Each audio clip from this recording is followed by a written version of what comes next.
ब्रह्मा मुरारी स्त्रीपुरांतकारी भानु शशि भूमि सुतो बुधश्च गुरुश्च शुक्र शनि राहु केतुआ सर्वे ग्रह शांति करा भवंतु। एक बार ही आपने रेकी सीख ली तो आपके सोल में वो चली जाती है। उन्होंने दिखाया simple and with in 2 minutes मैंने बना दिया। तो मैम ने मुझे बोला, पूर्णिमा आप ना पिछले जन्मों में पक्का रेकी करते थे, नहीं तो ये सिंबल जो जना पिछले जन्मों में कर चुका है वो तो कर लेता है, नहीं तो नहीं कर पाता। अगर हम डे टू डे बात करें तो आपने भी देखा होगा, किसी ग्रुप में आप मिलते हैं, किसी के साथ तो आप बहुत खुश होके मिलते हैं और किसी के साथ क्या होता है, आपको लगता है बस अब यहाँ से निकल लें। तो वो क्या होता है, वो पास्ट लाइफ में कोई एक रिलेशन रहा होता है जो कि बहुत पॉजिटिव नहीं होता, तो हार्ट चक्रा ब्लॉक्ड होता है। तो आजकल मैम ऑनलाइन कोर्सेज बड़े चल रहे हैं, तो ऑनलाइन भी सीखी जा सकती है? बहुत लोग सिखा रहे हैं, पर एक्चुअली जो हैंड टच अट्यूनमेंट है उसकी एनर्जी ज़्यादा है। सिखाने को तो सिखा रहे हैं पर इट इज़ नॉट रिकमेंडेड।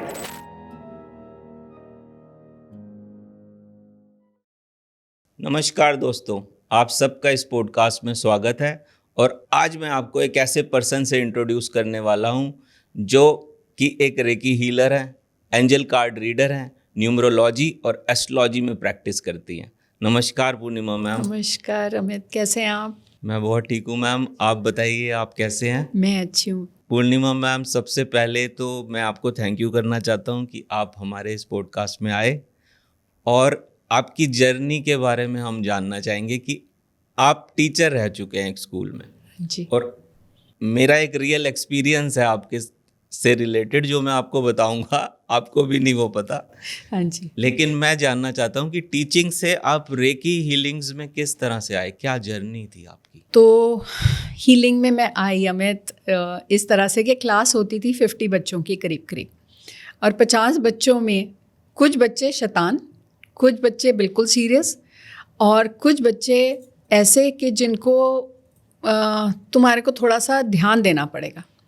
तो उनके साथ मैंने रियलाइज़ किया कि उन बच्चों को कंट्रोल करने के लिए मैं एक कनेक्ट बनाने लगी, and that connect was unconscious connect, सीधा बन रहा था और वो बच्चे क्लास में शांत होने लग गए। तो फिर जब पेरेंट टीचर मीटिंग हुई तो पेरेंट्स आए और बोले कि मैम आप कैसे इन बच्चों को हैंडल कर रहे हो, हमारे घर पे तो ये सुन ही नहीं रहे और आपके बारे में आके बोलते हैं कि मैम ने कहा था तो हमने तो ये काम करना ही करना है, हमने होमवर्क ख़त्म करना है, हमने मैम का काम करना है। तो वो मैंने रियलाइज़ किया कि हाँ, ये कहीं मैं सोल कनेक्ट कर रही हूँ और ग्रेजुअली मैं इस चीज़ को रियलाइज़ करने लगी कुछ टाइम बाद। फिर क्या हुआ कि मेरी छोटी डॉटर झूले से गिर गई और जहाँ पे वो गिरी 10 फीट की हाइट से गिरी और वहाँ पे ईंटें पड़ी थी। तो उन ईंटों पे जब उसका हिप की बोन लगी तो वो टूट गई। तो एक सीरियस मैटर हो गया और उसका ऑपरेशन हुआ, कुछ घंटे का ऑपरेशन हुआ। डॉक्टर ने एक अंडरटेकिंग ले ली कि ये लिम्फ के साथ चलेगी, क्योंकि इतने छोटे बच्चे की हीलिंग तो बहुत फास्ट होती है बट बोन की ग्रोथ में डिफरेंस आ सकता है। उस चीज़ को लेके मैं थोड़ी सी परेशान थी और इस बीच में मैंने कई लोगों से बात करी कि क्या हो सकता है। उनमें से किसी एक ने मुझे बोला कि आप रेकी सीखिए या रेकी हीलिंग करवाइए। मैंने उसकी रेकी हीलिंग करवाई ऑपरेशन के बाद। ऑपरेशन के टाइम तक तो मुझे पता ही नहीं था, it was too sudden. Operation के बाद जब रेकी हीलिंग हुई तो जब उसका प्लास्टर कटा 3 महीने बाद, क्योंकि उसका plaster from shoulders to foot आ गया था, क्योंकि हिप कोई भी नहीं मूव कर सकता था। तो उन टीचर ने मुझे बोला कि आप इसको हिलने मत दीजिए, एंड वो रोज़ की हीलिंग मॉर्निंग इन इवनिंग मैंने करवाई उनसे। और उससे जब प्लास्टर कटा तो डॉक्टर्स ने बोला कि चलो, और वो चली और उसमें कोई लिम्प नहीं था। तो मेरा रेकी पे इतना फेथ हो गया कि ये चीज़ एक अमेजिंग चीज़ है कि डॉक्टर मुझे खुद कह रहे हैं कि ये लिम्प से वॉक करेगी through out her life, and यहाँ पे लिम्प है ही नहीं।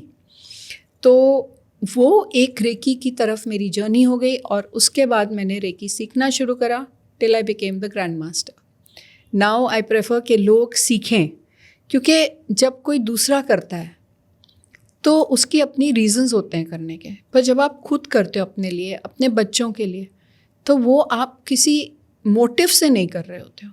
You are doing it with love to yourself and your child और whoever you wants to do. ये रही मेरी जर्नी और इस होल प्रोसेस में कई कुछ सीखा मैंने। बहुत सारे लोग हैं इस फील्ड में एक्सपर्ट्स हैं, उन सब की भी जब जर्नी देखता हूँ तो ये देखता हूँ कि उनकी लाइफ में ऐसा कोई ट्रेजेडी हुई, ऐसा कोई इवेंट हुआ जहाँ पर उन्होंने सीखा और आज की डेट में वो सीखने के बाद उसको प्रैक्टिस कर रहे हैं और लोगों को सिखाने भी लगे। हाँ। तो ये बड़ा अच्छा लगता है कि आपको कोई चीज़ मिली है तो आपका फेथ उसमें है, तो आप लोगों को सिखा रहे हैं। और हमारा मोटिव भी यही रहता है कि अच्छे अच्छे लोग इस पॉडकास्ट पर आएँ, हमारे साथ जुड़ें और लोगों को हेल्प करें नई नई चीज़ें सीखने में, जिससे वो अपनी लाइफ को बदल सकते हैं। और एक और इंटरेस्टिंग चीज़ हुई जब मैं सेकंड डिग्री कर रही थी, क्योंकि इसकी 3 डिग्रीज मेन होती हैं, उसके बाद आप मास्टर बनते हो, उसके बाद ग्रैंड मास्टर बनते हो। तो जब मैं सिंबल्स वाली रेकी कर रही थी, सीख रही थी, तो जो टीचर हमें सिखा रही थी, हमारा ग्रुप था अबाउट 7-8 पीपल। ओके। और उसमें एक सिंबल है जो बहुत कॉमनली अब नोन है, होन्शाई एस्ट्रोनन। तो डिफ़िकल्ट है वो सिंबल, क्योंकि जापानीज़ टेक्निक से दोबारा रिवाइव हुआ। तो उन्होंने दिखाया symbol and with in 2 minutes मैंने बना दिया। तो मैम ने मुझे बोला, पूर्णिमा आप ना पिछले जन्मों में पक्का रेकी करते थे, नहीं तो ये सिंबल जो जना पिछले जन्मों में कर चुका है वो तो कर लेता है, नहीं तो नहीं कर पाता। तो मुझे तब एक फर्म फेथ और हो गया कि कहीं मेरे साथ रेकी पुराने जन्मों से जुड़ी है। और ये बात अब जब मैं रेकी सिखाती हूँ तो मैंने देखा कि एक बार ही आपने रेकी सीख ली तो आपके सोल में वो चली जाती है, फिर आपको कुछ करने की ज़रूरत ही नहीं है। वो आपके जब आप रिवाइव करोगे वो रिवाइव हो जाएगी। तो ये तो आपकी मर्ज़ी है। तो सेल्फ हीलिंग की बहुत अच्छी टेक्निक है जो सबको आनी चाहिए। और एक और इंटरेस्टिंग इंसिडेंस आपको सुनाती हूँ। बहुत बारिश हो रही थी कोई 15 साल पहले दिल्ली में, एंड मैं अपनी टेरेस पे, एक ग्लास वॉल थी, उधर पानी इकट्ठा हो गया। तो मैं जल्दी में थी, मैंने कहा ये पानी निकाल दूँ नहीं तो वो ड्रिप करना शुरू हो गया।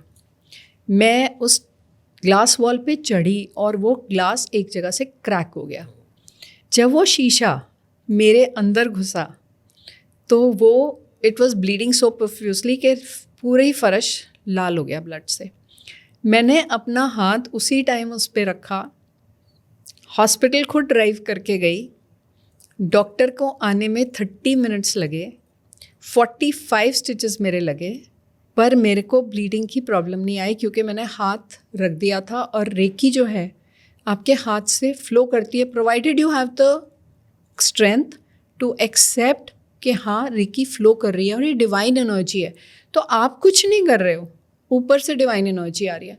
तो डॉक्टर्स भी बोले 45 स्टिचेस आप कैसे आराम से लेटे हुए हो, you know, on the stitching table. Operation theatre में थी मैंने कहा क्योंकि रेकी हीलिंग चल रही है मेरी कंटिन्यूस। मैं रेकी हीलिंग करती रही अपने ऊपर और मैंने देखा बहुत लोगों की करी है और बहुत अमेजिंग रिजल्ट्स आए हैं। तो सबको सीखनी चाहिए, सबको।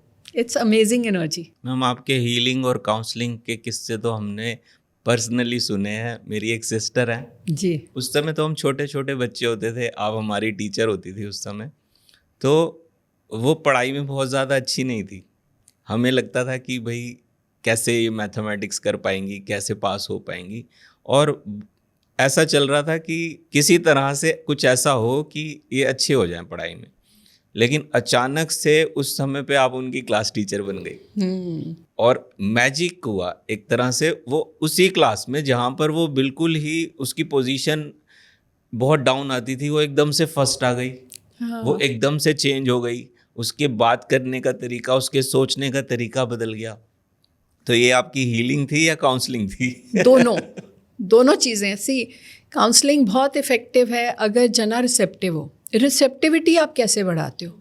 जब आप उस जने के माइंड पे काम कर लेते हो। माइंड पे आप कैसे काम करते हो? उसके सबकॉन्शियस माइंड पे कैसे काम करते हो? जब आप उसको हीलिंग देते हो कि आप उसके सोल से बात करते हुए, मैं क्लास सोल से बात करती थी, जिसको हम कहते हैं कलेक्टिव कॉन्शियसनेस। मैं क्लास को कहती थी हम पढ़ने आए हैं, हम पढ़ाई करें और इस चीज़ को हम सीरियसली लेंगे तो हमारी लाइफ ही पॉजिटिव रहेगी। और ये मैं वर्बली ज़ोर से नहीं कहती थी, ये माइंड में कहती थी। तो बहुत सारे बच्चे जो रिसेप्टिव थे वो तो ले लेते थे, जो रिसेप्टिव नहीं था वो नहीं लेता था। तो काउंसलिंग, टीचिंग, हीलिंग, ये तीनों चीज़ें, बॉडी माइंड सोल जो होता है ना, ये उसके साथ रिलेटेड होता है। तो हमें उस चीज़ को लेके जब हम चलेंगे तो हम पॉजिटिव ही रहेंगे और हमारा रिजल्ट्स पॉजिटिव आएंगे। एंड लाइफ चेंजिंग, देखो कहीं चेंज होनी होती है ना किसी की लाइफ, तो वो जना उसकी लाइफ में आता है, नहीं तो आता ही नहीं है। जब खुद हम रेडी होते हैं, जिसको कहते हैं ना कि गुरु आपकी लाइफ में कब आते हैं, गुरु ढूंढ रहा होता है अपने शिष्य को, पर वो देखता है कि इसकी फ्रीक्वेंसी वाइब्रेशंस हाई हैं। अगर हाई हैं तो मैं इसको सिखाऊंगा तो ये ओपन है लर्निंग के लिए। सबसे बड़ी बात है गुरु शिष्य का रिलेशनशिप बहुत इम्पॉर्टेंट है। मैम, रेकी को कुछ लोग जो है वो बड़ा बड़ा मैजिकल समझते हैं, लेकिन क्या ये साइंटिफिक है? तो रेकी जो है एक्चुअली यूनिवर्सल हीलिंग एनर्जी है।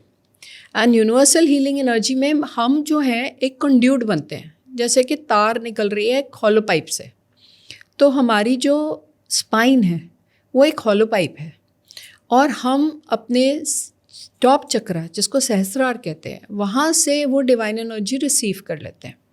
जब हम ये डिवाइन एनर्जी रिसीव करते हैं तो ये साइंटिफिक ऑटोमेटिकली हो गई, क्योंकि हम थ्रू द बॉडी जा रहे हैं, चक्रास के थ्रू जा रहे हैं, और ये हीलिंग करेगी ही करेगी।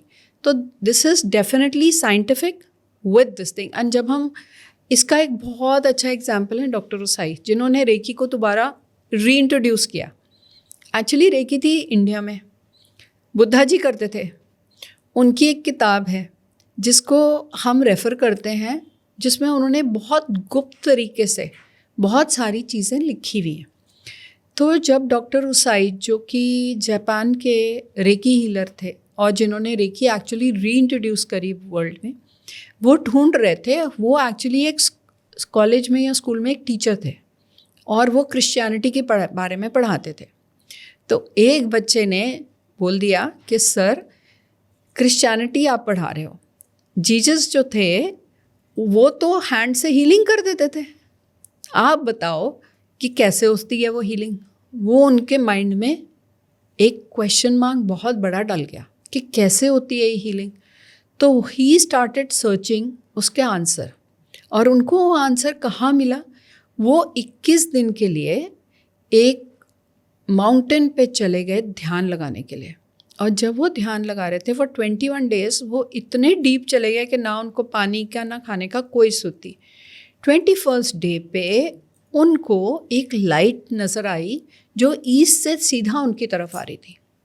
जब वो लाइट उनकी बॉडी में एंटर करी तो उनको अपनी बॉडी के अंदर के चक्रास दिखने शुरू हो गए, और उनको समझ आया कि एक ट्रांसफॉर्मेशन हो गया मेरा। फिर क्या हुआ, वो माउंटेन से, अब वो क्लियर हो गया कि मेरे को समझ आ गई कि क्या चीज़ है। अब वो माउंटेन से इतने खुश थे कि वो माउंटेन से नीचे भागे तो पत्थर लग गया उनके पैर में, अंगूठे में, और खूब खून निकलना शुरू हुआ। उन्होंने उसी टाइम उसको हाथ से पकड़ लिया। जैसे ही उन्होंने पकड़ा, खून बंद हो गया। तो बोले कि अब मुझे समझ आ गई कि बॉडी में जब चक्रास बैलेंस्ड होंगे तो आपको कोई परेशानी नहीं होगी into giving healing to somebody. तो उनकी लाइफ फोर्स एनर्जी आ गई थी उनके अंदर, जो जागृत हो गई थी। ये हम सब में है, पर हम जागृत नहीं करते। उन्होंने उस चीज़ को मेडिटेशन से जागृत कर लिया, और जब वो नीचे आए तो एक नीचे उतरे और एक विलेज में थे। विलेज में पहुँचे तो वहाँ पे एक छोटी लड़की थी, उसके दांत में बहुत दर्द हो रहा था और रोई जा रही थी। तो इन्होंने पूछा क्या हो गया? तो उसने बोला कि मेरे दांत में बहुत दर्द है। इन्होंने उसके मुंह पे हाथ ऐसे करके रखा, कप बना के रखते हैं हम हाथ को, हाथ कप बना के रखा और उसका दर्द गायब हो गया। फिर वो अपने गुरु के पास गए सीधा कि अब मेरे को आंसर्स मिल गए लाइफ के बहुत सारी चीज़ों के। तो गुरु ने बोला देख, मेरे घुटनों में बहुत दर्द है, मेरे को उठने बैठने में बहुत मुश्किल हो रही है। उन्होंने बोला आप मेरे को करने दो हीलिंग। उन्होंने उनकी हीलिंग करी और वो भी ठीक हो गए। तो साइंटिफिक है, नहीं तो अपने आप कैसे घुटनों का दर्द ठीक हो गया? कहीं ये एनर्जी वर्ल्ड फोर्स की है, यूनिवर्सल एनर्जी है।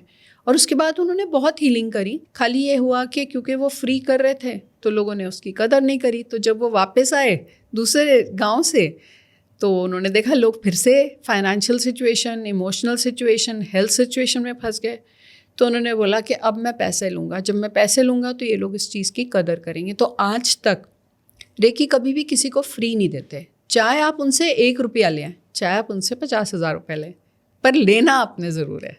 ये उनकी एक वन ऑफ द इंस्ट्रक्शंस है। So it is scientific and very powerful healing method. Ma'am आपने क्रिश्चियनिटी की बात करी, तो क्या रेकी जो है वो एक क्रिश्चियन रिलीजन से रिलेटेड है या बाकी लोग भी इसको प्रैक्टिस कर सकते हैं? नहीं, ये किसी रिलीजन से रिलेटेड नहीं है। It's a spiritual practice, it's not a religious practice, पहली बात। और क्या है कि रेकी जो थी एक्चुअली तो बुद्धा जी की है। तो बुद्धा जी तो इंडिया में थे, तो जब डॉक्टर उसाई ढूंढ रहे थे आंसर्स तो उनको बुद्धा जी पे ही जाना पड़ा। एंड तो ये इंडिया से ओरिजिनेट हुई है एक्चुअली, पर लुप्त हो गई। और हम इसलिए डॉक्टर उसाई को क्रेडिट देते हैं क्योंकि वो वापस लेके आए। और उनकी एक शिष्या थी डॉक्टर तकाता, जिन्होंने इस रेकी को यूएसए, बहुत सारी वेस्टर्न कंट्रीज़ में फैलाया। एंड आज बहुत हीलर्स हैं इसीलिए रेकी के, क्योंकि उन्होंने इस चीज़ का बेड़ा उठा लिया कि मैं बहुत लोगों को सिखाऊंगी। एंड बेनिफिट तो है ही, इसमें कोई डाउट ही नहीं है। मैं आपको एक और इंटरेस्टिंग केस बताती हूँ। हाँ जी। तो एक मेरे जानने वाले हैं, ही वॉज इन पटियाला में थे वो, तो उनकी वाइफ बेड रिडन हो गई, तबीयत ख़राब हुई और उसके बाद वो she refuse to get out of bed. तो उनको किसी ने बताया कि मेरे हस्बैंड जॉब करते थे थापड़ में, कि इनकी वाइफ को रेकी हीलिंग आती है। तो उन्होंने मेरे को कांटेक्ट किया कि मैम आप कुछ हेल्प कर पाएंगी? तो मैंने बोला ठीक है। तो मैंने बोला मैं दिल्ली में हूँ, तो मेरे को एक पर्टिकुलर टाइम पे I want her to lie down straight. उठ तो रही नहीं थी वो बिस्तर से, पर रेकी में ये होता है कि हाथ पैर क्रॉस नहीं होने चाहिए, सीधे रखने हैं। तो मैंने उनको बोला कि ये पर्टिकुलर टाइम जो भी उनको कंफर्टेबल है शाम का, क्योंकि सुबह तो मैं स्कूल जाती थी, मैंने कहा मैं शाम को करूँगी और आप उनसे पूछ लीजिए किस टाइम वो कंफर्टेबल है। तो हुआ, एक फ़िक्स टाइम कर लिया हमने। मैंने उनको हीलिंग देनी शुरू करी। 3rd डे पे वो फाइनली बेड से उठी, अपने आप वॉशरूम गई, तो उनका इमीडिएट फ़ोन आया कि आज ये उठ गई हैं। एंड 2 दिन से जब से आपने हीलिंग शुरू करी है, ये करवट भी खुद बदल रही हैं, ये बातें करनी शुरू कर दी हैं। तो एक रियलाइज़ हुआ कि फार ऑफ हीलिंग भी कंफर्टेबल है। तो मतलब डिस्टेंस हीलिंग भी उसी तरह से काम कर रही है जिस तरह बिल्कुल आप फिजिकल उसको प्रेजेंस में हीलिंग देते हैं। बिल्कुल उसी तरह काम करती तो मैम ये एक्चुअली काम कैसे करती है? चक्रास मतलब लोगों को प्रॉब्लम्स है, फाइनेंशियल इश्यूज हैं, लोगों को रिलेशनशिप इश्यूज हैं, हेल्थ इश्यूज हैं, तो ये सारे ब्लॉकेजेस जो हैं उनकी बॉडी में, वो चक्रास में किस तरह से होते हैं? चक्रास कैसे बताते हैं कि कौन सा ब्लॉकेज होगा और कैसे रेकी हीलिंग करके उन्हें ठीक किया जाता है? कि तो हमारी बॉडी में चक्रास तो बहुत सारे हैं, पर हम 7 मेजर चक्रास से चलते हैं। जो हम स्टार्ट करें तो एक सहस्त्रार, मतलब ऊपर से स्टार्ट करें, फिर एक यहाँ पर हार्ट चक्रा, फिर नेवल के पास, एक नेवल से नीचे और एक उससे नीचे। तो जो सबसे नीचे जिसको हम रूट चक्रा कहते हैं, वो चक्रा हमारी बहुत इम्पॉर्टेंट है, क्योंकि जो फाइनेंशियल इश्यूज़ होते हैं, जो कॉन्फिडेंस इश्यूज़ होते हैं, वो चक्रा या तो गलत घूम रहा होता है या ब्लॉक्ड हो जाता है। जैसे कोई बहुत डर रहा होता है तो उसका रूट चक्रा ब्लॉक्ड होता है, जिसको हम मूलाधार चक्रा भी कहते हैं। तो उसकी हीलिंग करनी होती है। एंड जैसे कि हम नेवल चक्रा पे अगर हम आए तो पास्ट लाइफ इश्यूज़ जो हमारे चल रहे होते हैं, जो हमारे को बॉदर कर रहे होते हैं, और हमें कैसे पता चलता है पास्ट लाइफ का? अगर हम डे टू डे बात करें तो आपने भी देखा होगा, किसी ग्रुप में आप मिलते हैं, किसी के साथ तो आप बहुत खुश होके मिलते हैं, होता है ना, और किसी के साथ क्या होता है, आपको लगता है बस अब यहाँ से निकल लें, खिसक लें इस पार्टी से, है ना। तो वो क्या होता है, वो पास्ट लाइफ में कोई एक रिलेशन रहा होता है जो कि बहुत पॉजिटिव नहीं होता या नेगेटिव होता है, या उस जने ने हमारे को हर्ट किया होता है, कहीं हमारी उनके साथ अनबन बन गई होती है, या प्रॉपर्टी के ऊपर इश्यूज़ हो गए। सपोज़ एक बहुत कॉमन सा इशू आजकल है ना, तो प्रॉपर्टी के ऊपर इशू हो गए, तो जब आप उनको मिलते हो तो आपको लगता है बस मैटर सॉल्व हो जाए और हम यहाँ से खिसक लें। तो हार्ट चक्रा ब्लॉक्ड होता है।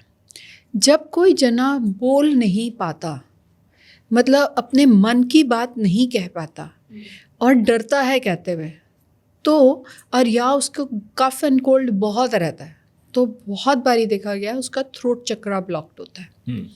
और उसके बाद अगर हम देखें कि कई लोग आपको बैठे बैठे बहुत सारी चीज़ें बता देते हैं, जिसको हम कहते हैं इंट्यूशन है। हाँ जी, है ना। वो जो इंट्यूशन होती है वो कहाँ से आती है? 3rd आई। तो थर्ड आई चक्रा उसका बैलेंस्ड है नहीं बैलेंस्ड है, वो जना आपको क्या बता रहा है उससे फ़र्क पड़ता है। और सहस्त्रार जो चक्रा है वो तो कनेक्शन विद द डिवाइन है, वो हमारा को इस वे में करता है कि हम भगवान से जुड़ जाएं। तो स्पिरिचुअल जो है वो इन चक्रास के साथ है। तो जब हम हीलिंग करते हैं तो स्टार्ट हम कैसे करते हैं, अगर आपके पास कोई भी आएगा हम बोलेगा कि मेरे को कोई इशू हो रहा है पर मुझे समझ नहीं आ रही मैं कहाँ पे परेशानी है, ठीक है। तो कई बार तो कोई बता देता है कि मेरा रिलेशनशिप इशू है, मेरे को पैसों की प्रॉब्लम आ रही है, तो आपको इमीडिएटली पता है इसको रूट चक्रा हीलिंग देनी है, तो वो आप हीलिंग दे दोगे उधर।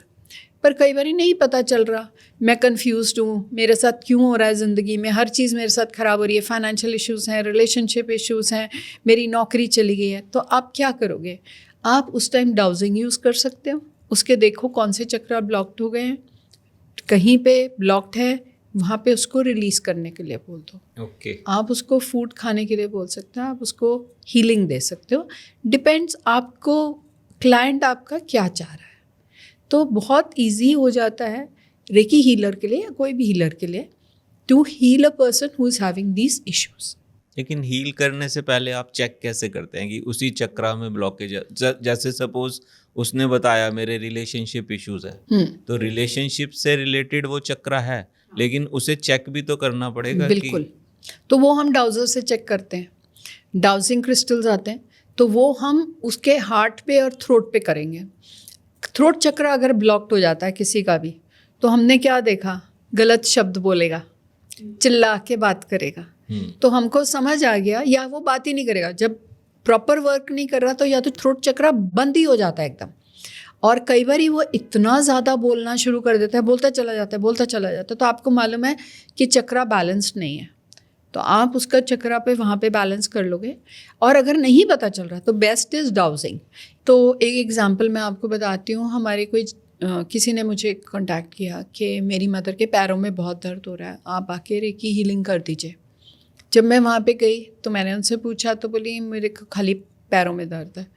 तो फिर मैं जब हीलिंग शुरू करी तो मुझे लगा कि शायद उनको हीलिंग और भी एरियाज़ में चाहिए। तो फिर मैंने रियलाइज़ किया उनको एक क्रॉनिक डिजीज़ है, और उस क्रॉनिक डिजीज़ के लिए पूरी बॉडी की हीलिंग करनी पड़ेगी। तो फिर उस पर क्रिस्टल्स रखे, क्योंकि क्रिस्टल्स बहुत जल्दी नेगेटिव एनर्जी एब्जॉर्ब कर लेते हैं, तो क्रिस्टल्स रख के फिर रेकी हीलिंग करी, तो उनका दर्द पैरों से बहुत चला गया। फॉर 1 वीक तक वो बहुत कंफर्टेबल रही। तो मुझे उससे भी एक वो जिसको कहते हैं ना खुशी मिली कि मैं किसी की हेल्प कर पाई। तो रेकी बहुत जगह एक डिवाइन एनर्जी है, यूनिवर्सल एनर्जी है, जो बहुत पॉजिटिव रहती है और बहुत आराम से प्यार से हीलिंग करती है, जिसमें कोई इन्वेसिव है नहीं। पर हाँ, आपको ये ध्यान रखना पड़ता है कि जब किसी की कोई ऐसी इशू है जैसे कि पेस मेकर लगा हुआ है, तो आप उसके हार्ट पे नहीं रखेंगे हाथ। उनकी हीलिंग पूछ के करेंगे, किसी की भी हीलिंग आप पूछे बिना नहीं करेंगे। प्रेगनेंसी है किसी को तो भी पूछ के करेंगे कि हम आपकी हीलिंग करें, क्या आप चाहते हैं, क्योंकि वो बच्चे पे भी इफ़ेक्ट करती है। तो कई लोग करवाते हैं स्पेशली, क्योंकि उस वे में बच्चा शांत हो जाता है एंड बहुत पॉजिटिव एनर्जी उसको मिल रही होती है, तो यूनिवर्सल एनर्जी मिल रही है, तो पूछ के करेंगे। सेकंड प्रिकॉशन जो आप रेकी में ज़रूर लेंगे वो कि बिना पूछे बॉडी के किसी हिस्से को टच नहीं करेंगे, क्योंकि पूरी बॉडी पे आप हीलिंग जब करते हैं तो आप वेरियस पार्ट्स के ऊपर अपना हाथ रखते हैं, तो आप हाथ इस डिस्टेंस पे रखेंगे, बॉडी को टच नहीं करेंगे अंटिल ऑफ कोर्स वो जना कहता है आई एम कंफर्टेबल, आप रख सकते हैं। जैसे घुटनों का दर्द होता है, कई लोग कहते हैं हमारे हाथ रख दो, अपने हाथ रख दो हमारे घुटनों पे, तो जब हाथ जाते हैं थोड़ी गर्माई भी जाती है और वो उनको रिलीफ मिलता है इमीडिएट। तो उन्होंने मतलब ये चीज़ें हमें एक प्रिकॉशन लेनी ही चाहिए जब रेकी हीलिंग करें, कि किसी से बिना पूछे नहीं करें, परमिशन लेके करें कि वो रिसेप्टिव हो। जब रिसेप्टिव होगा बहुत अच्छे से हीलिंग लेगा और बहुत अच्छे रिजल्ट्स आएंगे। तो मैम ये सारे चक्रास को बैलेंस करना ज़रूरी है, मतलब, या फिर सिर्फ स्पेसिफिकली 1-2 को भी बैलेंस करें तो प्रॉब्लम उसकी ठीक हो जाएगी? हाँ, तो अगर किसी को बहुत रोना आ रहा है तो हम उसके हार्ट चक्रा पे और रूट चक्रा पे ही बैलेंसिंग करते हैं, क्योंकि रूट चक्रा क्या है, आपका कॉन्फिडेंस लेवल कम है, आपका हार्ट चक्रा क्या है, आपको रोना दिला देता है। तो अगर आप ये 2 चक्रास उसके बैलेंस कर दें तो आपको डेफिनेटली रिजल्ट्स मिलेंगे। तो ये आपको चक्रा बैलेंसिंग आनी चाहिए, उससे बेनिफिट रहता है। एंड जब रेकी सिखाते हैं तो चक्रा बैलेंस सिखाते ही हैं। जैसे कि एक केस था, एक लड़का था, उसके स्टोन्स थे ओके। गॉल ब्लैडर में। तो उसको बहुत पेन थी सिवियर उस टाइम, एंड रात का वक्त था। तो उन लोगों ने मुझे अप्रोच किया कि इस टाइम हम हॉस्पिटल नहीं लेके जा पाएंगे, एंड बहुत फाइनेंशियली वेल ऑफ भी नहीं थे वो लोग। तो मैंने बोला ठीक है आप ले आइए। तो उस टाइम उसको लिटा के उसकी मैंने साइकिक सर्जरी करी। साइकिक सर्जरी मतलब उसको बोला कि आप तो आंखें बंद करके लेटे रहो। तो उस टाइप पे हमने उसके एरिया को, हम जहाँ पे गॉल ब्लैडर होता है, हम कहते हैं कि वहाँ पे हमने थोड़ा सा खोला और उसके वो स्टोन निकाला जो उसको बहुत बॉदर कर रहा था। अब देखो पूरी तो नहीं होती है अंटिल ऑफ कोर्स आप बहुत दिन कराएं, वो तो आप ऑपरेशन या जो भी कैस्टर ऑयल कई लोग पीते हैं फॉर रिमूविंग दिस, कुल्थ की दाल लेते हैं, ये डिफरेंट मेथड्स हैं स्टोन रिमूव करने के। तो वो करा, तो पर साथ में मैंने फिर उसकी पूरी बैकबोन पे, जिसको हम कहते हैं हीलिंग करी सारे चक्रास की। क्योंकि जब आप सारे चक्रास की हीलिंग करोगे वो बैलेंस हो जाएंगे। तो एक तो स्टोन रिमूव हुआ साइकिक सर्जरी से, पर जब बैलेंस हो गए तो आप कंफर्टेबल हो जाओगे। उसके बाद वो बच्चा सो गया, फिर अगले दिन या जब भी वो लेके गए, अब वो ठीक है, अलाइव है, काम करता है। तो ये रेकी बहुत हेल्पफुल है फॉर मोस्ट केसेस। और ये रेकी आपने डिस्टेंस हीलिंग से करी? ये वाली नहीं मैंने डिस्टेंस हीलिंग करी, वो जो पटियाला वाला केस था उसमें मैंने डिस्टेंस हीलिंग करी थी। और डिस्टेंस हीलिंग कई जगह करी है मैंने। तो डिपेंड करता है कि आप डिस्टेंस की ज़रूरत है तो डिस्टेंस करिए। कई बार रात को अगर 1 बजे कोई आपको फ़ोन आएगा तो आप डिस्टेंस ही करोगे, आप घर में जने को तो बुलाओगे नहीं, आप खुद ही बोलोगे कि मैं डिस्टेंस कर देती हूँ, आपको फ़र्क लगेगा। बस उसके हाथ पैर नहीं फोल्ड होने चाहिए, सीधे रखे होने चाहिए, दैट्स ऑल। तो ये कितने टाइम में, कितने दिनों में असर हो जाता है इसका? अच्छा, ऐसा होता है कि ये तो जो जना कर रहा है उसने कितनी प्रैक्टिस करी है। जैसे फर्स्ट लेवल सीखा तो उसके बाद 21 दिन बोलते हैं। क्यों बोलते हैं? डॉक्टर उसाई ने भी 21 दिन माउंटेन में पूजा करी, प्रेयर करी, ध्यान में गए। तो 21 दिन में बहुत फ़र्क पड़ जाता है फर्स्ट लेवल। 21 दिन की जो हम हीलिंग करते हैं, ये सेल्फ हीलिंग करें, एक दूसरे की हीलिंग करें, मिनिमम 2 से 3 हीलिंग्स करनी होती प्रैक्टिस में, उसमें 1 से 1.5 घंटा लगता है। पर जैसे ही आप सेकंड लेवल सीखते हो तो आपका वही हीलिंग टाइम 10 मिनट्स में रिड्यूस हो जाता है। तो इसीलिए जो भी मेरे से सीखने आते हैं मैं कहती हूँ आप दोनों लेवल सीखो, 3rd लेवल सीखो, 4th लेवल सीखो, नहीं सीखो, but you must learn the symbols. तो जो सिंबल सीख लेता है तो इमीडिएटली वो 10 मिनट में हो जाती है। तो जो जना रिकवर करना है, अगर उसके चक्रास बैलेंस हो गए जल्दी आपसे और वो ओपन है, तो आपको रिकवरी के रिजल्ट्स काफ़ी जल्दी मिलने शुरू हो जाते हैं। ये होता है। मैम, जो रेकी सीखते हैं स्टूडेंट्स, तो और आपने अभी बताया क्रिस्टल्स को आप यूज़ करते हो, तो किस तरह के क्रिस्टल्स होते हैं? क्रिस्टल्स तो बहुत टाइप के हैं, पर जब हम क्रिस्टल्स को यूज़ करते हैं तो कुछ क्रिस्टल्स जो मैंने लिए हुए हैं, जब हम रेकी हीलिंग कर रहे हैं, अगर हम क्रिस्टल्स यूज़ कर लेते हैं जिनमें सिम्बल्स बने होते हैं, एंड कुछ पिरामिड टाइप के होते हैं। पिरामिड टाइप के क्रिस्टल्स क्यों यूज़ करते हैं? उनकी एक पॉइंट होती है, तो वो उस पॉइंट को, जैसे हमारे इजिप्ट के पिरामिड्स हैं, तो दे आर वेरी पावरफुल। तो इसी तरह से रेकी के क्रिस्टल्स बने हुए हैं जिन पे सिम्बल्स ड्रॉ करवा रखे हैं और चक्रास के सिम्बल्स भी हैं। तो मैं आपको एक आधा एग्जांपल देती हूँ। प्लीज़ यश ज़रा देना। अभी मैं दिखाती हूँ आपको। जैसे ये रूट चक्रा का है, अब इस पर सिम्बल्स बने हुए हैं सारे, प्लस आप ये देखिए, ये हमने रूट चक्रा पे रख दिया, साथ में ये रूट चक्रा का सिंबल है। तो जब हम चक्रा हीलिंग करते हैं तो हम ये अगर चक्रा हीलिंग पे सिंबल रख दें और फास्टर हो जाती है इन हीलिंग्स को। सो दीज ऐसे 7 टाइप्स के ये चक्रा है। मैं एग्जाम्पल के लिए आपको दिखा रही हूँ कि crystals enhance the healing property जो हम रेकी में यूज़ कर सकते हैं। ये होता है, ठीक है। तो मैम, आप जो कोर्स कराते हैं या स्टूडेंट्स को आप सिखाते हैं, वो कितने टाइम का कोर्स होता है? मतलब कोई फ्रेश पर्सन है जो सीखना चाहता है रेकी हीलिंग, तो कितने समय में सीख सकता है? तो फर्स्ट डिग्री में कम से कम अब अगर बिल्कुल ही कुछ नहीं आता तो हमें कई बार 4 से 6 घंटे लग जाते हैं। और कई बार कई स्टूडेंट्स ऐसे भी आते हैं जिनको बेसिक हीलिंग के बारे में नॉलेज होती है, तो उनको फिर 2 से 3 घंटे में फर्स्ट डिग्री सिखा देते हैं। Okay. उसके बाद रिकमेंडेड है, जैसे मैंने आपको बोला, डॉक्टर उसाई ने 21 डेज ध्यान लगाया और वो ट्रांस में चले गए थे माउंटेन पे। तो हम भी यही सजेस्ट करते हैं कि आप कोशिश करिए कि 21 डेज तक फर्स्ट डिग्री में हम हैंड्स कप करके डिफरेंट बॉडी पार्ट्स पे रखते हैं, हीट फ्लो होती है। धीरे धीरे जब आप रेकी करने लगते हैं, आपको अपने फिंगर्स में फीलिंग होती है कि एनर्जी आ रही है, एनर्जी जा रही है, तो आपको हीलिंग दिखनी शुरू हो जाती है। तो आजकल मैम ऑनलाइन कोर्सेज बड़े चल रहे हैं, तो ऑनलाइन भी सीखी जा सकती है? बहुत लोग सिखा रहे हैं, पर एक्चुअली जो हैंड टच अट्यूनमेंट है उसकी एनर्जी ज़्यादा है। सिखाने को तो सिखा रहे हैं, पर इट इज़ नॉट रिकमेंडेड, क्योंकि this is a touch energy, and touch energy जो होती है वो बेटर होती है face to face in presence of somebody who knows the energy levels. अगर आप ऑनलाइन करेंगे, ऑब्वियसली सिंबल्स आपके पास हैं, जैसे बहुत सारी बुक्स हैं, पॉला हॉरन की, बारबरा की, ये लोग सब बहुत फेमस बुक्स हैं, इनकी हीलिंग्स की हैं, तो आपको सारे सिंबल सब कुछ मिल जाता है, पर अट्यूनमेंट नहीं होती। राकू जो हम सिंबल बनाते हैं वो भाई पास में रह के ही बेटर है मेरे हिसाब से, वो मेरी थिंकिंग है, बाकी तो अलग है। एक क्वेश्चन और आता है माइंड में कि ऐसा भी होता है कि कोई चक्रा बैलेंस हो गया हो और फिर वापस से डिसबैलेंस हो जाए? बहुत होता है, बहुत जल्दी होता है। आपने एक जने की हीलिंग करी, वो जना आपके पास आया विद सम सॉरो, कोई दुख लेके आया, आपने उसकी हीलिंग कर दी, वो जना चला गया, 2 दिन बाद वो उसी जने के सामने आ गया, वो सारे वुंड्स फ्रेश होने शुरू हो जाते हैं उसके। अरे इसने मुझे ये कहा था, इसने मेरे को ऐसा कहा, उसने मुझे ऐसा कहा, तो वो वुंड जब फ्रेश हो गया और अगर आप उसमें थोड़ा सा अंदर चले गए तो वो वुंड, आपका चक्रा फिर से डिसबैलेंस हो जाएगा। इसीलिए रिकमेंड किया जाता है कि वंस इन अ डे जब आपको रेकी आती है तो एक बार ही तो ज़रूर करो, और जब आप बहुत अपसेट हो तो कुछ नहीं करो।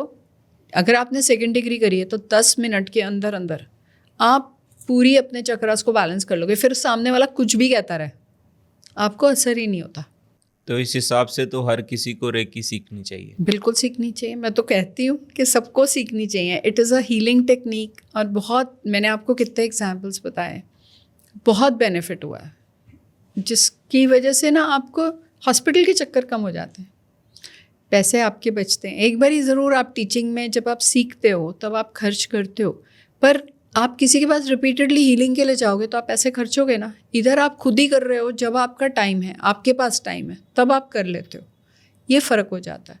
तो खुद करो, क्यों किसी के पास जाना है, क्यों किसी पे डिपेंडेंट होना है।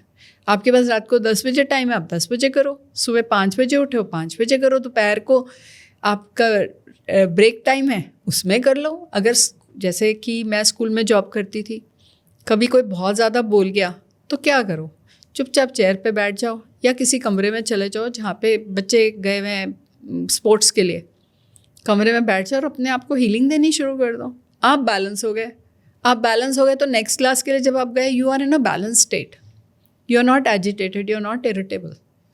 तो बहुत फ़र्क पड़ता है। सो वन मस्ट लर्न, बहुत फ़र्क पड़ता है। तो मतलब ये है, जो स्ट्रेस है, एंग्जाइटी है, या बहुत सारे केसेस ऐसे होते हैं कि हाईली डिप्रेशन स्टेट में होते हैं, yes.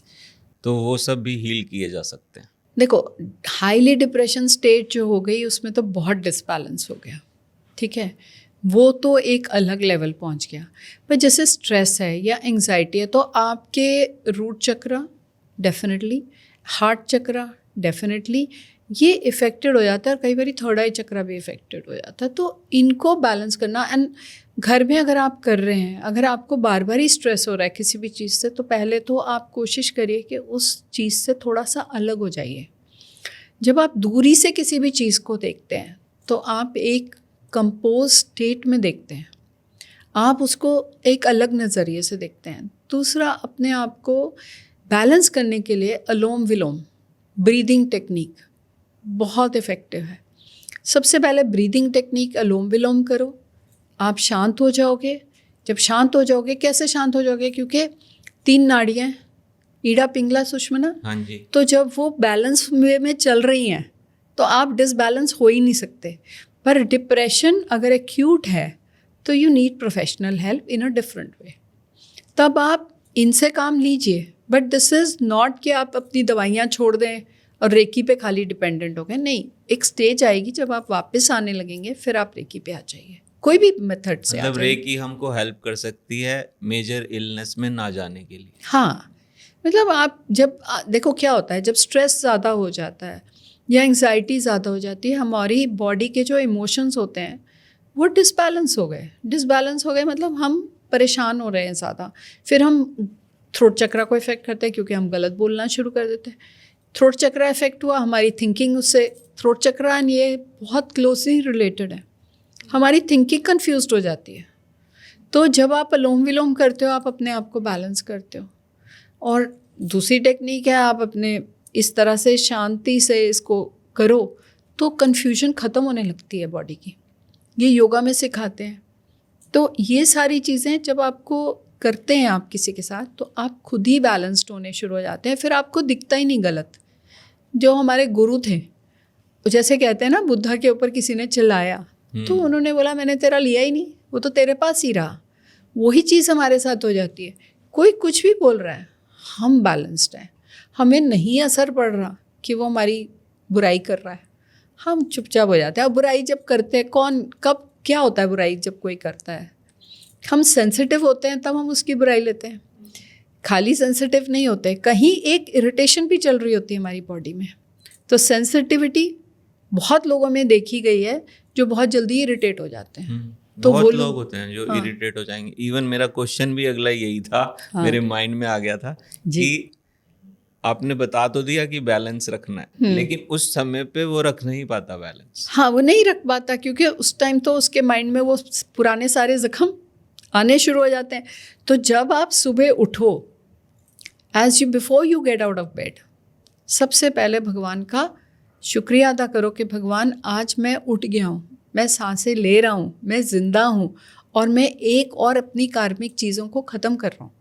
तो वहाँ से शुरू करो, एक अनुलोम विलोम करो और फिर अपने डे के लिए बिस्तर से उठो। और जब बिस्तर से उठो तो धरती माँ को ज़रूर प्रणाम करो, क्योंकि आज हम उनके ऊपर बहुत भार डाल रहे हैं, है ना। तो उनको जब हम प्रणाम करते हैं और एक मंत्र, ब्रह्मा मुरारी स्त्री पुरांतकारी भानु शशि भूमि सुतो बुधश्च गुरुश्च शुक्र शनि राहु केतुआ सर्वे ग्रह शांति करा भवंतु, जब हम ये मंत्र बोलते हैं, हम सभी ग्रह से करते हैं हमारे ऊपर कृपा करो। जब सब ग्रह ठीक होंगे तो हम डिसबैलेंस होंगे ही नहीं। और रात को सोने से पहले एक फॉरगिवनेस कर दो कि जिसका भी मैंने मन दुखाया प्लीज़ मुझे माफ़ कर दो। और सबसे पहले अपने आप से ज़रूर करो, क्योंकि हम सबसे ज़्यादा अपने आप को बहुत हर्ट करते हैं।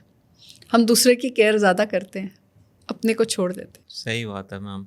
आपने ग्रहों की बात करी तो एक बात याद आई कि सारे ग्रह जो बाहर यूनिवर्स में हैं वही हमारे अंदर भी हैं। बिल्कुल। तो चक्रास हमको हेल्प करेंगे। हम जैसे ही चक्रास को बैलेंस करेंगे वो ग्रह अपने आप ही अलाइन हो जाएंगे। यस, गुरु कृपा हो जाएगी। एक क्वेश्चन और आता है मैम मेरे माइंड में, बिल्कुल। कि ये तो चलिए जो बड़े लोग हैं वो तो कर लेंगे, लेकिन जो बिल्कुल छोटे छोटे बच्चे हैं उनको भी हेल्थ प्रॉब्लम्स हैं, वो उनके कौन से चक्रास जो हैं वो डिसबैलेंस होंगे? तो इस केस में ना मदर्स को बोला जाता है कि सीख लो। ओके। मदर्स सीखेंगी तो वो अपने बच्चे को ज़रूर हेल्प करेंगी। एक कनेक्ट मदर का अपने बच्चे के साथ बड़ा स्ट्रॉन्ग रहता है। मैंने बहुत बारी देखा है कि फादर्स का बड़ा स्ट्रॉन्ग कनेक्ट है, मदर कई बारी बिल्कुल ही अलग हो जाती हैं अपने बच्चों से। तो जो भी बच्चे के साथ ज़्यादा कनेक्टेड है उस जने को, इस बच्चे को एक फॉरगिवनेस, एक ग्रैटिट्यूड और एक हीलिंग ये ज़रूर सिखाएं। आप जब बच्चे को धरती माँ को सुबह उठ के प्रणाम करना सिखाते हो, आप क्या कर रहे हो? आप उसको कह रहे हो कि I have to thank the universe. तो अपने आप बच्चे में वो आप संस्कार दे रहे हो, ठीक है। जो संस्कार आपके अंदर है वही आप दूसरे को दे सकते हो ना। तो पहले अपने में डालो, फिर आप दूसरे को दे पाओगे, है ना। तो शांत मन से जब करोगे गलत होगा ही नहीं। तो रेकी हीलर को इमोशंस भी डेवलप करने होते हैं या विदाउट इमोशंस वो रेकी हीलिंग करते हैं? क्योंकि अभी आपने बात करी मदर और फादर तो ऑलरेडी रेकी हीलर्स हैं एक तरह से बच्चों के लिए, लेकिन अगर कोई अननोन रेकी हीलर है तो वो इमोशंस के साथ में करे या बिना इमोशंस के करे, वो एक थ्योरी कैसे काम करती है? तो मैंने आपको बताया था कि रेकी हीलिंग जब हम सिखाते हैं तो एक डिस्टेंस हीलिंग सिंबल सिखाते हैं। हाँ जी। डिस्टेंस हीलिंग सिंबल में हम कनेक्ट होते हैं सोल टू सोल। रेकी करने के बाद हम कॉर्ड कटिंग करते हैं। It's compulsory for the reiki teacher, नहीं तो उसके इमोशंस हम ले लेते हैं। एक छोटा सा एग्जांपल देती हूँ। जब मैंने स्टार्ट करी recce healing and this was more than 30 years ago, तब मैंने देखा कि शुरू में मैं लोगों को बहुत हील करती जा रही थी, पर उनकी प्रॉब्लम्स मैं लेने लग गई। वो तो हील हो गए, किसी को बुखार होता था, मेरे को फीवरिश फील होना शुरू हो गया। फिर मैंने रियलाइज़ किया कि मैं कॉर्ड कटिंग नहीं कर रही हूँ, मैं प्रोटेक्शन नहीं कर रही हूँ। तो आपको प्रोटेक्शन एंड कॉर्ड कटिंग, ये 2 चीज़ें कंपलसरी सिखानी होती हैं जो भी रेकी सीख रहा होता है उसको, कि आप सोल टू सोल जब कनेक्ट होते हो तो heart to heart chakra connect हो जाता है या third eye to third eye connect हो जाता है। बट उसके बाद do the cord cutting so that when the cords are cut you will not be connected to that person and that Reiki energy will go back to that person. You will take your energy back. and अगर फिर भी आपको feeling हो रहा है तो एक grounding process होता है, वो हम कर सकते हैं। तो ये ऑरा प्रोटेक्शन भी इसी का ही पार्ट है? Yes, it is a part which should be taught by all teachers. Okay, तो ये सब आप अपनी क्लास में सिखाती हैं? हाँ जी, मैं सिखाती हूँ। Thank you so much. Thank आप you. हमारे व्यूअर्स के लिए लास्ट मैसेज जो देना चाहती हैं प्लीज़। नेचर को रिस्पेक्ट करना, different animal species, different plant species, भगवान ने ये सब हमारे लिए बनाई हैं और आज हम इनकी रिस्पेक्ट नहीं कर रहे। We are interconnected. It is earth consciousness and earth consciousness has to be blessed by us. So जो भी हीलर्स हैं वो रेगुलर हीलिंग देते हैं मदर अर्थ को, एंड हमें सारी स्पीशीज़ को बैलेंस करके चलना है, उनकी रिस्पेक्ट करके चलना है। किसी प्लांट को तोड़ो ना तो उसकी प्लांट की स्पिरिट से बोलो कि मैं तुम्हारी एक डंडी तोड़ रहा हूँ, एक पत्ती तोड़ रहा हूँ, जिससे कि वो प्लांट रेडी हो जाए वहाँ से एनर्जी विड्रॉ करने को। बहुत फ़र्क पड़ता है, फिर आपके ऊपर कर्म कम हो जाते हैं, क्योंकि आपने प्लांट को पहले ही कह दिया move, I am moving, I am taking your leaf, please give me permission. जैसे कि पेड़ होते हैं, जब पेड़ काटने जाते हैं तो वो रूट के थ्रू दूसरे पेड़ को कह देता है यहाँ पे काटने आ रहे हैं, तो वो अपनी एनर्जी कॉन्शियसली विड्रॉ करते हैं। ये होता ही है। ये तो बहुत बड़ी बात करी आपने मैम, ये हाईली स्पिरिचुअल लेवल को अचीव करना, कि आपकी अवेयरनेस हमेशा बनी रहे कि हर जो चीज़ आप कर रहे हो तो उस समय आपको पता है कि आप क्या कर रहे हो। बहुत ज़रूरी है, बहुत ज़रूरी है। तो आप ये लेवल अचीव कराने में हेल्प करती हैं? कोशिश है, बाकी तो इट्स ऑल डिवाइन। उनकी इच्छा होएगी तो कुछ आगे बढ़ता आदमी, नहीं तो नहीं बढ़ सकता, है ना। थैंक यू दोस्तों। इस पॉडकास्ट में हमने आपको बस एक मैसेज ये दिया है कि आप खुद से अपनी हीलिंग करके अपनी लाइफ को चेंज कर सकते हैं। अपनी हीलिंग करिए, और कोई भी किसी भी तरह की कोई प्रॉब्लम आ रही है तो आप हमसे कनेक्ट हो सकते हैं, पूर्णिमा मैम से कनेक्ट हो सकते हैं। Thank you so much. Thank you. Thank you ma'am.